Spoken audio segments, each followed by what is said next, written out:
अस्सलामुअलैकुम। दी special report में खुश आमदीद। मैं हूँ महविश तबस्सुम। नाज़रीन, अब से कुछ देर पहले साबिक वज़ीर आज़म शाहिद खाकान अब्बासी प्रेस कॉन्फ्रेंस कर रहे थे और अपनी प्रेस कॉन्फ्रेंस में उन्होंने वज़ीर आज़म के इंक्वायरी कमीशन में पेश होने की आमादगी का इजहार किया है। उन्होंने कहा है शौक़ से कमीशन बनाएं, हम पेश होंगे, शवाहिद देंगे और उसके बाद हम साबित करेंगे कि हमने ये पैसा कहाँ खर्च किया। साथ साथ हमने देखा कि आज सुबह से राना सनाउल्लाह ख्वाजा आसिफ की जानिब से भी खान साहब को खासी तनकीद का निशाना बनाया जाता रहा। पूरा दिन यही सिलसिला चलता रहा। दूसरी जानिब फिरदौस आशिक अवान की अगर बात की जाए तो उन्होंने अलग से ट्विटर पर एक महाज संभाला हुआ है। साथ साथ नवाज शरीफ से आज कोट लखपत जेल में लीगी रहनुमाओं ने मुलाकात की और नवाज शरीफ ने उस मुलाकात में कहा कि हमने IMF को खैरबाद कहा, इमरान खान साहब फिर से कशकोल लेकर पास पहुंच गए। इसी सारी सूरत हाल पर बात करेंगे। हमारे साथ मौजूद हैं ब्रिगेडियर रिटायर्ड हारिस नवाज साहब। हारिस नवाज साहब, अस्सलाम वालेकुम। वालेकुम अस्सलाम। हारिस नवाज साहब, जिस तरह से बार बार तनकीद का निशाना बनाया जा रहा है अपोजिशन की जानिब से, नून लीगियों की जानिब से, कहा जा रहा है कि हुकूमत और नैब का गठजोड़ है और जो नैब कर रहा है वो हुकूमत के कहने पर ही कर रहा है। आप किस तरह से कमेंट करेंगे? देखें, बेसिकली बात यह है कि मैं नैब में भी खुद डायरेक्टर फाइनेंशियल कायम रहा हूँ, मुझे फंक्शनिंग का पता है।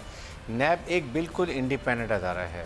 सही। और ये किसी की भी तरफदारी नहीं करते हैं। जिसने करप्शन की है, जिसने मुल्क का पैसा लौटा है, जिसने करप्ट प्रैक्टिसेस की हैं, इरिस्पेक्टिव वो पीपल्स पार्टी का है, PMLN का है, PTI का है, जिसका भी, जिसने कौमी ख़जाने को नुकसान पहुँचाया उसके खिलाफ नैब में केस चलता है, बिला खौफ व ख़तर चलता है।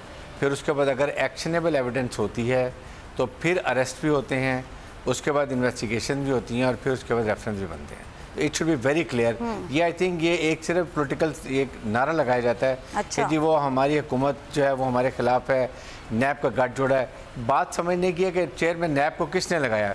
चेयरमैन नैब को अपोजिशन और गवर्नमेंट जो कि PMLN की थी, अपोजिशन पीपल्स पार्टी की थी, दोनों ने मिलके अपनी मर्जी से लगाया। इसलिए देयर इज़ नो चांस, और वो बिल्कुल गवर्नमेंट के साथ नहीं हो सकते हैं। ये ऑटोनमस बॉडी है, he is not under government, वो प्रेसिडेंट के अंडर डायरेक्ट आते हैं, इसलिए ऐसी बात करना कोई फ़ायदेमंद नहीं है। लेकिन हारिस नवाज साहब, आप जिस तरह से बता रहे हैं कि जो भी करप्शन करता है उसको नैब पकड़ता है, फिर तहकीकात भी होती है, रेफरेंसेस भी बनते हैं, लेकिन एग्जाम्पल्स हमारे सामने मौजूद हैं। डॉक्टर आसिम की बात की जाए, शर्जील मेमन की अगर बात की जाए, अभी हमजा शहबाज को जिस तरह से अरेस्ट किया हुआ है, नवाज शरीफ साहब हैं, मरियम नवाज हैं, बहुत सारे लोग हैं। तहकीकात तो होती हैं, पकड़ा भी जाता है, लेकिन उसके बाद क्या होता है? ज़मानत पर बेल रिहा हो जाते हैं वो, और उसके बाद कोई भी चीज़ सामने नहीं आती। मतलब मंतकी अंजाम तक तो कुछ नहीं पहुँचा आज तक। देखें, यहाँ पर मेरा इख्तलाफ है नैब के साथ और चेयरमैन के साथ। अच्छा। है कि जब पाकिस्तान के अवाम को क्या चाहिए, पाकिस्तान की हुकूमत को क्या चाहिए कि आप जिसने मुल्क में करप्शन की है, जिसने मुल्क का पैसा लूटा है, उसको आपको चाहिए कि आप उसको अरेस्ट करें और फिर उसको इन्वेस्टिगेशन के जुडिशल रिमांड में जब आपके पास होता है उसमें इतनी अच्छी इन्वेस्टिगेशन करें, इंटरोगेशन करें कि उनसे पैसा रिकवर करें। आप उनको पाकिस्तान को क्या चाहिए? अगर इस वक्त आप PMLN है क्या ग्रुप है, नवाज शरीफ फैमिली है, उसके बाद आके पीपल्स पार्टी है, ओमनी ग्रुप है, ख्वाजा साद रफ़ीक है, ये मंशा ग्रुप है, मलिक रियाज हैं, आपने सब के ऊपर अपोर्चुन ब्लेम करें। किसने $2 बिलियन देना है, किसने 2 बिलियन $1 बिलियन देना है। टोटल जो हर एक को बताएं कि जी आप ये पैसा हुकूमत के ख़जाने में जमा कराएं, प्ली बार्गेन करें और आप जाएं। पाकिस्तान की आवाम को कंसर्न नहीं है कि इनको आप पकड़ के अरेस्ट करके बंद कर दें। बिल्कुल। और हमें कंसर्न ये है कि मुल्क का लूटा हुआ पैसा पाकिस्तान के अकाउंट में आना चाहिए, और ताकि वहाँ से जब अगर 15 से 20 बिलियन डॉलर हमें मिल जाते हैं तो पाकिस्तान इकोनॉमिक क्राइसिस से निकल जाता है, IMF वर्ल्ड बैंक के चुंगल से निकल जाता है। ये हमारी रिक्वायरमेंट है। तो हारिस नवाज साहब, यही तो बात है, अवाम यही तो जानना चाहते हैं कि इतनी जो पकड़ धकड़ हो रही है, करप्शन के केसेस में लोग अरेस्ट हो रहे हैं, लेकिन उसके बाद अवाम को इस सब का क्या फ़ायदा? अवाम तो यही एक्सपेक्ट करते हैं ना कि मुल्क की हालात अब बेहतर होंगे, लेकिन वो पैसा भी नहीं वापस आता और जो मुजरिमान हैं वो भी हम देखते हैं कि आराम से ज़मानतों पर रिहा होकर अपनी ज़िंदगी जी रहे होते हैं। देखें, यही एक इशू है नैब का जो आई फील कि they need to have improve इसकी कैपेसिटी को। आपको अपने प्रोसिक्यूटर बहुत अच्छे रिप्यूटेड चाहिए, अच्छी सैलरी दें। आप ये देखें ना, ख्वाजा हारिस एक तरफ वकील होते हैं नैब के, इसकी तरफ से डिफेंस की तरफ से, नवाज शरीफ की तरफ से, एक जो यंग प्रोसिक्यूटर होता है जिसका एक्सपीरियंस नहीं है और 1 लाख सैलरी लेता है, वो जाके उसको पिच कर देते हैं उस अगेंस्ट में, तो ही कैनॉट फाइट इट आउट, वो प्रूव नहीं कर सकते।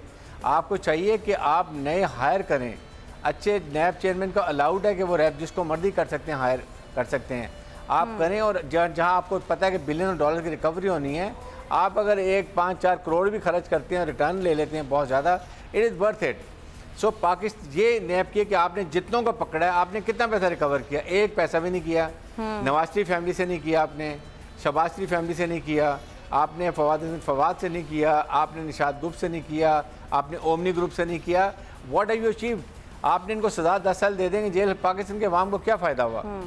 अवाम को फ़ायदा उस वक्त है जब आप इनसे पैसा लें और हुकूमत ये कह सके, देखें चेयरमैन नैब कह सकते हैं हमने ये पैसा आपको रिकवर करके दिया है, आपकी इकॉनमी रिवाइव कर दी है, आप IMF वर्ल्ड बैंक के चुंगल से निकल गए हैं, अब आप अपने मुल्क के फैसले अपने मुल्की मफादात में करेंगे। That is what is needed.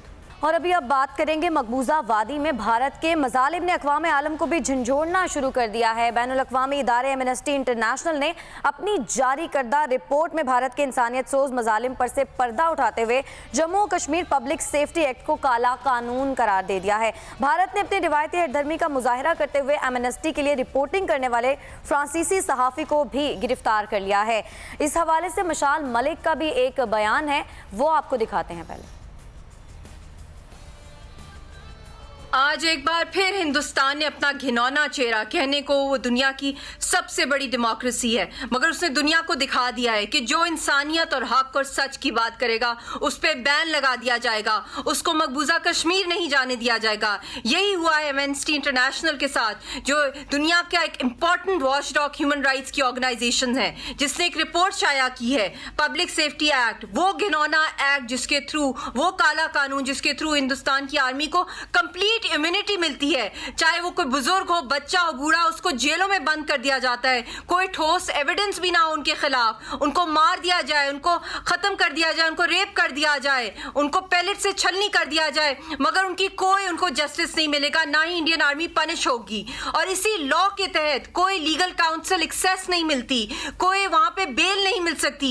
मेरे शौहर मोहम्मद यासीन मलिक भी जो इस तहरीक को लीड करें, वो इसके सबसे बड़े विक्टिम है, उनको डेथ सेल में रखा हुआ है, उनको कोई लीगल एक्सेस नहीं है, उनकी कोई सुनवाई नहीं हो रही है। यही हाल हमारे हजारों लाखों की तादाद में लोगों का है, मगर हिंदुस्तान को ये नहीं भूलना चाहिए। ये जो आवाजें उठ रही हैं, चाहे वो UN की रिपोर्ट हो, एमनेस्टी इंटरनेशनल की, एक दिन आएगा कि दुनिया के हर ऐवान से ये आवाज उठेगी और हम लोग विक्टिम्स हैं इसके। हम तहरीक चला रहे हैं, हर कश्मीरी अपने खून से तहरीक चला रहा है, और एक दिन आएगा कि जिस तरह प्रेसिडेंशियल रूल लगा है मकबूजा जम्मू कश्मीर में, पहले गवर्नर रूल, पहले वो ढोंग वाले इलेक्शंस, कोई चीज नहीं चल सकती जब तक कि कश्मीर का मसला नहीं हल होगा। आज जो भी इंसानियत की और हक की बात करेगा, सच की बात करेगा, उस पर जुल्म के पहाड़ तोड़े जाएंगे। मशाल मलिक उन्होंने भी अपना वीडियो पैगाम दिया। उन्होंने कहा कि उनके जो शोहर हैं यासीन मलिक, उन्हें भी डेथ सेल में रखा गया है और किसी किस्म की उनसे बात नहीं करने दी जा रही, उनसे मिलने भी नहीं दिया जा रहा। एमनेस्टी इंटरनेशनल ने अपनी रिपोर्ट में ये भी कहा है कि इंसानी हकूक़ के नाम नहाद अलंबरदार बैनुल अक़वामी नशियाती इदारे BBC और वॉइस ऑफ अमेरिका भी बिल्कुल खामोश नजर आते हैं, और कश्मीर के मामले पर अक़वाम मुत्तहिदा की मुजरिमाना खामोशी भी सवालिया निशान है। नाज़रीन, और कश्मीर के मामले पर अक़वाम मुत्तहिदा की करारदाद भी मौजूद है, जिसमें वाज़ेह तौर पर कहा गया है कि कश्मीर की राय के मुताबिक आज़ादी और जीने का हक है।